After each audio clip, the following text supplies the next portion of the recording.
Olá, você que nos acompanha aqui pelo Notícias Agrícolas, eu sou Letícia Guimarães e a gente começa agora mais um boletim para falar sobre o mercado do boi gordo. Quem está aqui hoje comigo é a Mariane Tufani, que é consultora em gerenciamento de risco da StoneX e vai trazer para a gente um pouquinho de como que a gente começa essa semana, como que o mercado vai olhando algumas circunstâncias, como que os preços estão sendo formados. Enfim, Mariane, seja muito bem-vinda.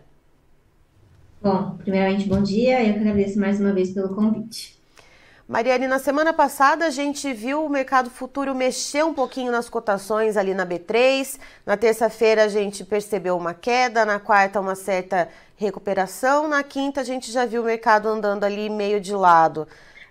A gente tem algum fator que começa essa segunda-feira trazendo alguma mudança ou a gente vê os preços ainda pressionados e andando um pouco de lado como no final da semana anterior? Bom, na verdade, essa segunda-feira ela começou bem volátil, na verdade em alta, e agora a gente já está vendo os preços recuando novamente, né? E esse mercado bem especulativo entre altos e baixos vem muito em função de vários, é um conjunto de fatores, né? A gente está vendo aqui primeiro, uma oferta muito alta. A gente também tem pelo lado da demanda chinesa, que ainda está muito travada, né? E um mercado muito carente de notícias em relação a esse cenário, né? De se China vai comprar mais, não vai comprar menos, como que vai se comportar. E a gente também tem aí um risco muito alto que está na mesa, né? Ainda mais que refere-se a uma gripe aviária em aves, mas que pode também respingar no boi gordo. Então, a gente está vendo aí um conjunto de fatores e trazendo essa alta volatilidade para o mercado futuro. Então vamos dissecar um pouquinho essas informações então, que você trouxe, Mariane. A respeito de China, né? Você comenta de negociações um pouco travadas. O que está trazendo essa negociação um pouco truncada, essas tratativas de exportação ainda que não conseguem deslanchar muito? Sim, alguns dias atrás a gente viu até o mercado respondendo aí, mas foi muito mais um tom especulativo do que de fato aconteceu. A gente ainda tem algumas cargas paradas na China, né, daquele período que a gente teve o embargo, né, já faz um tempo, mas ainda assim a gente tem reflexos disso. Então, o que está acontecendo é que a China ainda não voltou no mesmo ritmo que ela geralmente compra, né? A gente já está chegando no período que ela costuma comprar mais, né, que é se preparar para o segundo semestre, para o final do ano, que a China compra bastante, mas ainda não está acontecendo. E isso, querendo ou não, com um dólar baixo, que a gente sabe que isso acaba influenciando nossas exportações, está trazendo um reflexo de pressão por gordo, porque a gente vê os frigoríficos comprando aí somente o que é negociado. Né? Então, e esse cenário de oferta ainda muito de demanda muito tímida, muito truncada, está refletindo na arroba do boi, porque a gente também está num momento de alta oferta. Então, é um cenário de oferta muito grande, de não difícil, né, originação de boi, e ao mesmo tempo uma demanda muito fraca ainda. Mariane, a gente tem notícias também, falando em China, notícias que partem da agência Reuters Internacional falando sobre os preços da carne suína lá na China, que caíram bastante na semana anterior. Eu gostaria de saber se isso também influencia de alguma maneira essa questão das negociações da carne bovina importada aqui do Brasil, porque a gente sabe que a carne suína ela tem uma preferência muito grande lá pela população chinesa e está com uma certa oferta alta, né, da carne suína produzida localmente. Isso de alguma forma resvala também nessas negociações um pouco mais complicadas com a China? Uhum. Primeiramente a gente tem que pensar que o consumo de carne bovina para a suína pelo chinês é totalmente diferente, né? Então, teoricamente, só olhando para esse cenário, não teria influência porque os consumos são diferentes. Mas a gente tem que pensar que, em termos de quantidade de proteína internalizada, isso acaba influenciando, obviamente, né? E tem muito mais poder de negociação. Tanto que a gente olha muito para os estoques, né, de matrizes suínos, como que eles estão lá. Porque quando que teve o boom de importação de carne bovina? Quando eles tiveram a peste suína, que eles tiveram que dizimar, né, o rebanho inteiro, e aí a gente viu eles olhando para nossa carne bovina. Então, eles recuperando o plantel, recuperando a oferta de suínos, obviamente, traz aí ter, né, uma preocupação nesse sentido de será que eles vão comprar do mesmo modo, né, carne bovina do que antes, quando a gente viu em 2019 que eles estavam nesse cenário? Então a gente também tem que pensar que por mais que o consumo seja totalmente diferente entre as duas proteínas, né, a carne suína está muito mais no dia a dia do chinês, enquanto a bovina está muito mais em restaurantes, em viagens fora da casa do chinês, Uhum. mas mesmo assim acaba influenciando principalmente de preços. E não somente isso, volto a dizer, o dólar acaba influenciando também, né? A gente fica menos competitivo no mercado internacional e aí a gente vê a China não querendo pagar muito mais que US$ 5.000 a tonelada ainda. E Mariane, outro ponto que você trouxe também, que é a questão da influenza aviária. A gente tem 10 casos confirmados aqui no Brasil, todos em aves silvestres, vale ressaltar para você que nos assiste. O Brasil não conta com nenhum caso no setor comercial, no setor industrial, o que não tira do Brasil o status sanitário. Então a gente ainda segue com essa preservação.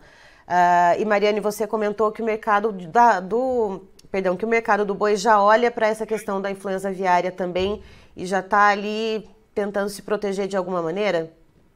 Exatamente, eu acho que é bom a gente deixar bem claro que ainda são em aves silvestres, né, que ainda não tem nenhum perigo, né, vamos dizer assim, efetivo e oficial, né, em granjas comerciais, mas a gente está aqui, né, justamente para colocar todos os riscos na mesa e dar uma chance aí, né, para o produtor, para o pecuarista tentar se proteger caso isso aconteça e piore o cenário, né? E por que que poderia piorar? Né? De primeiro momento, todo mundo pensaria: ah, se der gripe aviária, obviamente o consumo vai vir para a carne bovina e a gente vai ver a carne aí e a arroba do boi subindo.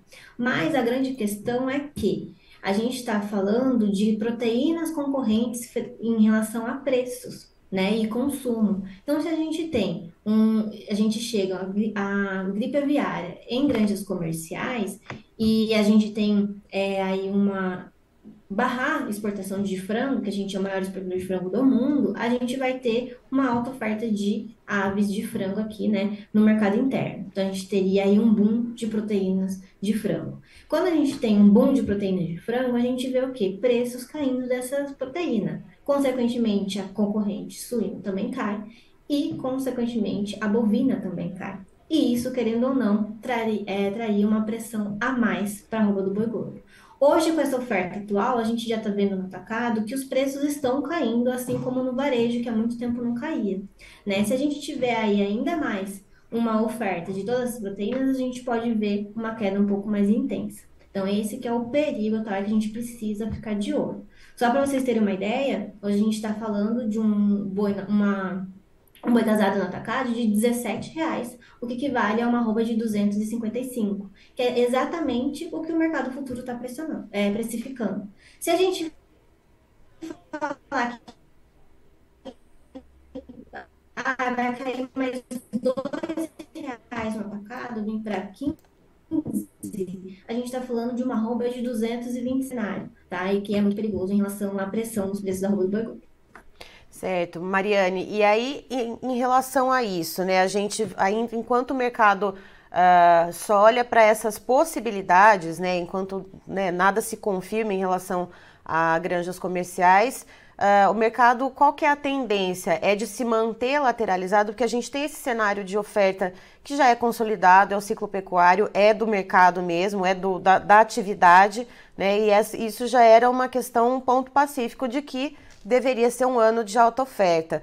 A gente olha agora para a demanda. Isso pode mudar? A gente pode ter algum fator que deva mexer com a demanda?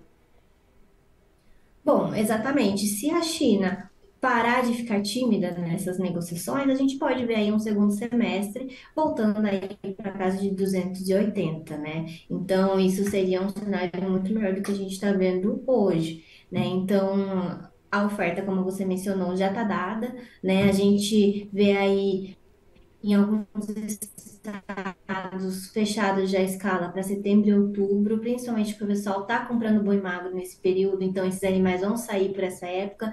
Então já dá uma olhadinha aí para ver se tem escala para esse período, porque, por exemplo, Goiás não tem mais escala para setembro e outubro em alguns frigoríficos. Minas, a mesma coisa, está fechada até início de agosto.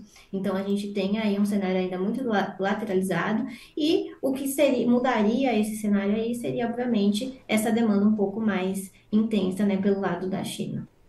Certo, Mariane, muito obrigada pela sua participação. Você e todo o time da StoneX que trazem informações sobre vários mercados do agronegócio brasileiro são sempre muito bem-vindos aqui conosco. Eu que agradeço, bom dia a todos.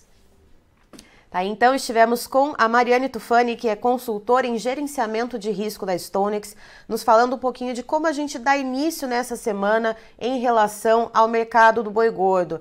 E ela explica que a gente segue a mesma toada do encerramento da semana anterior, que foi um pouco mexida, então, ou seja, um mercado bastante volátil, algumas especulações a respeito da internalização daqueles estoques de carne bovina ainda provenientes daquela época do alto embargo brasileiro referente a encefalopatia espongiforme bovina atípica, que supostamente estariam sendo internalizadas então na China, essas carnes, esses estoques parados, mas segundo a Mariane isso eram boatos, né, enfim, especulações, e a gente ainda tem um certo volume de carne bovina parado, portanto, lá na China. A China segue inclusive bastante tímida nas negociações com o Brasil, né, na questão das importações de carne bovina, e isso também traz um sentimento bastante negativo, bastante pessimista ao mercado. E outro ponto que a Mariane também trouxe, que apesar de o Brasil ainda não ter nenhum caso de influenza aviária em plantéis comerciais, algo que ameaçaria o status sanitário do Brasil, o mercado do boi ele já olha para isso também, tentando se proteger, tentando se blindar, porque se houvesse um suposto, né, um possível caso, e se acontecesse algum embargo em relação às exportações de carne de frango do Brasil, a gente teria uma sobreoferta dessa proteína aqui em território brasileiro, que acabaria pressionando os preços da carne suína e também da carne bovina, e o que também prejudicaria os mercados futuros, né, não falando apenas no físico. Então é esse cenário que a gente tem, de nenhuma novidade otimista, nenhuma notícia mais otimista que possa movimentar o mercado, e a demanda ainda bastante tímida, principalmente quando a gente olha para a China, e que é o fator que poderia mudar um pouco esse cenário, já que a carta da alta oferta, de um ciclo pecuário de alta oferta, já foi dada, ou seja, é a demanda que deveria ditar o ritmo de uma melhora nos preços. Christian, por favor, os valores na tela. Vamos lá então, vamos aqui com os preços da B3, a Bolsa Brasileira, em relação aos preços da arroba do boi gordo.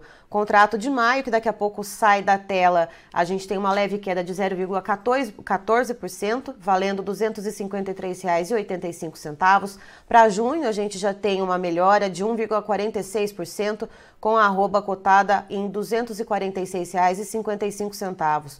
Julho praticamente não mexe nesse momento, com uma levíssima alta de 0,06%, com o valor da arroba em R$ 252,50. Agosto, queda de 0,37%, arroba cotada em R$ 254,05. E a referência do CPEA para a arroba do boi gordo aqui no mercado paulista tem uma queda no momento de 1%, fechando então em R$ 253,30.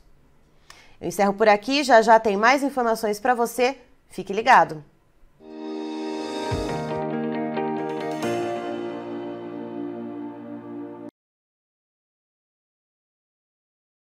Participe das nossas mídias sociais, no Facebook, Notícias Agrícolas, no Instagram, @Notícias Agrícolas e em nosso Twitter, @Noteagri.